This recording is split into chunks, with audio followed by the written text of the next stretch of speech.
오늘의 첫 번째 섹터는 반도체 쪽입니다. K반도체가 기회일까 위기일까? 사실 오늘 들려온 뉴스로는 너무나 기회일 거라고 생각을 했는데 주가는 또 오후장 들어서는 또 그렇지 않은 것 같습니다. 전문가는 어떻게 보세요?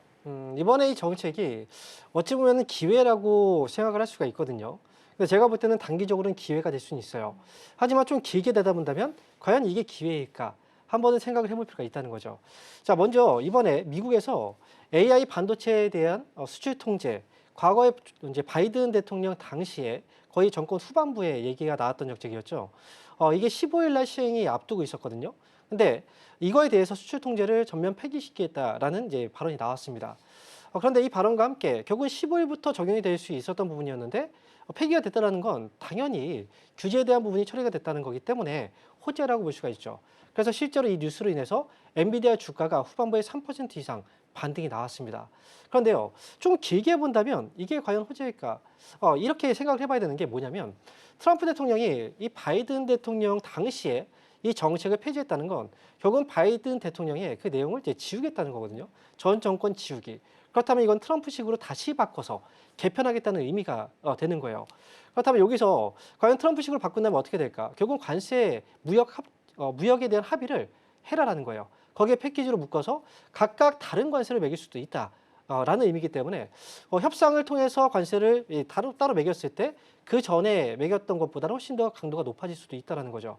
그래서 이게 단순하게 그냥 철회가 됐기 때문에 이건 무조건 호재다라고 받아들이기보다는 시간적인 유예를 좀 벌었다. 이런 관점에서 생각을 해보시는 게 좋을 것 같고요.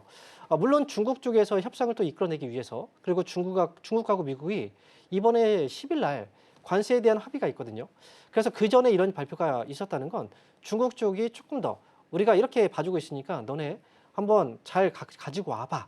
그리고 이 협상에 있어서 분명히 AI 쪽에 대한 수출 통제 그리고 과거보다는 좀 더 수위가 높아질지 아니면 그 수준일지 아니면 그보다 완화될지 이 부분은 10일 날 이 모든 결정이 나올 것 같아요.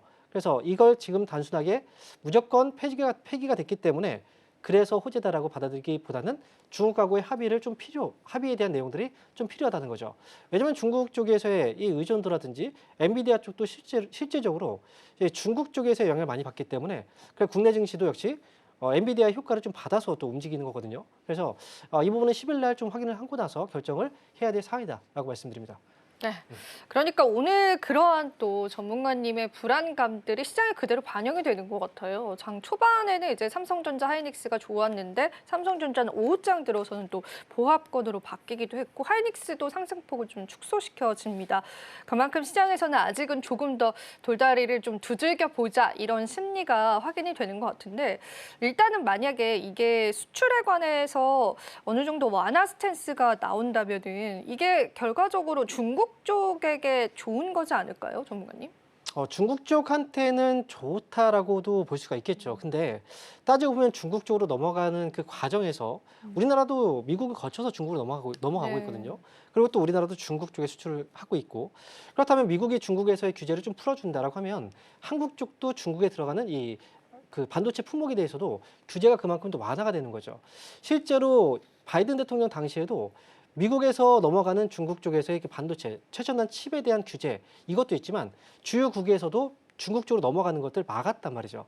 그래서 만약에 미국에서 중국 쪽 규제를 풀어준다고 한다면 다른 나라들 쪽에서의 칩도 규제가 풀린다라고 볼 수가 있기 때문에 국내 기업들도 역시 호재라고 볼 수가 있겠다. 이렇게 말씀드립니다. 일단은 그래도 우리가 정확히 어떤 또 수출 규제인지 규제를 완화시키는지에 관해서 자세히 한번 살펴보면서 전략을 잡아보는 게 좋을 것 같습니다. 그러면 이제 종목적인 접근 방식을 좀 보고 싶어요. 하이닉스, 삼성전자와 같은 대형주들 접근 방법도 궁금하지만 우리가 반도체 소부장주와 같은 이제 중소형주들의 접근 방법들은 지금 시점에서는 어떻게 가져가는 게 좋을까요? 반도체 소보장주는 개별적으로 움직이기가 사실은 좀 까다로워요. 개별 이슈가 있다면 주가가 올라갈 수 있는데 대부분 주가가 잠깐 반등 이후에 또 빠진단 말이죠. 왜냐하면 대장주의 흐름이 중요하기 때문에 대장주의 흐름이 역시 꺾이면 계속해서 올라가기 좀 어려운 그런 구조가 되어 있어요. 그러니까 반도체의 업황 자체에 어떤 큰 개선세가 보이기 전까지는 이 반도체 뭐 전공정 또는 후공정 장비라든지 소재, 부품 뭐 이런 종목들 역시도 그냥 바로 개별 종목들이 계속해서 움직이기보다는 이 눈치를 볼 수밖에 없다는 거죠. 그래서 반도체 업종에 투자를 할 때는 결국은 삼성전자냐 하이닉스냐 어떤 종목이 올라가느냐를 보셔야 되고요. 그리고 그 종목에 딸려 있는 관계되어 있는 뭐 소부장 관련 종목들 이런 종목들을 개별적으로 그 다음에 보시는 게 순서거든요. 그래서 대형주가 올라가기 전에는 소부장주 관련주 이런 종목들은 개별적으로 올라가도 한계가 있다. 그래서 전반적으로 이제 반도체 업황의 큰 흐름을 유지하고 이제 큰 흐름을 가늠할 수 있는 삼성전자하고 하이닉스의 주가의 상승이 먼저 그리고 그 다음에 종목들을 그 다음에 개별적으로 공략을 하시는 게 좋겠다라는 거죠. 그러면 우리가 일단은 반도체 투톱에 관해서 먼저 지켜본 이후에 그 중소형주들을 공략을 하는 게 좋을 것 같습니다. 그런 큰 틀은 여러분들 이해해 보시면 좋겠고요. 그러면은 전문가님 최선호주도 한번 여쭤보겠습니다. 어떤 종목을 좀 긍정적으로 보실까요?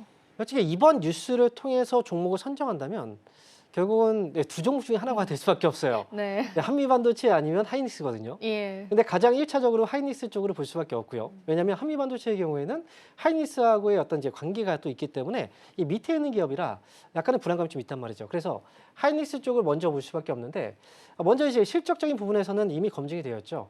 1분기에 큰 실적을 냈고요. 반도체 쪽에서 그리고 엔비디아 쪽에서도 역시 독점적으로 공급을 하고 있는 그런 회사입니다. HBM 반도체. 그렇다면 만약에 이번 규제가 풀린다. 그럼 엔비디아 쪽에서의 주가가 크게 올랐듯이 결국은 엔비디아 관련주에 이목이 집중될 수밖에 없고요. 그렇다면 최선호주는 분명히 이제 하이닉스 쪽을 먼저 보게 될 거예요. 거기다가 엔비디아의 경우에는 이번에 새롭게 이제 블랙엘 울트라라는 새로운 칩을 원래는 하반기에 생산을 하려고 했었는데 최근에 젠슨 왕의 이 발언을 보게 된다면 조금 더 일찍 서두를 여지가 좀 있어 보여요. 그렇다면 여기에서 HBM 반도체의 공급에 있어서 하이닉스가 우선권을 또 선점하게 될 수가 있단 말이죠. 그래서 우리가 칩들을 보시면 과거에 이제 H, 호퍼 칩이라고 하죠. 그 다음에 이제 B, 블랙엘, 그 다음에 R, 루빈 이렇게 최첨단 칩으로 갈수록 거기에 들어가는 HBM 반도체 칩의 공급 개수가 늘어나게 되어 있어요. 실제로 H100 같은 경우에는 HBM 반도체 4세대 5개가 들어가거든요. 그런데 블랙엘 P100의 경우에는 HBM 반도체 5세대가 8개가 들어갑니다. 이 8단이죠. 이번에 만약에 들어가게 되는 이제 블랙엘 울트라의 경우에는 예상하고 있는 건 12단이에요. 12개가 들어간다는 거죠. 그만큼 칩의 개수가 늘어난다는 건 실적의 큰 폭으로 증가세를 볼 수 있다라는 거기 때문에 최선호주로 만약에 이런 이제 스토리가 현실화가 되게 된다면 최선호주는 SK 하이닉스가 가장 최선호주가 될 수 있다. 이렇게 볼 수가 있겠습니다.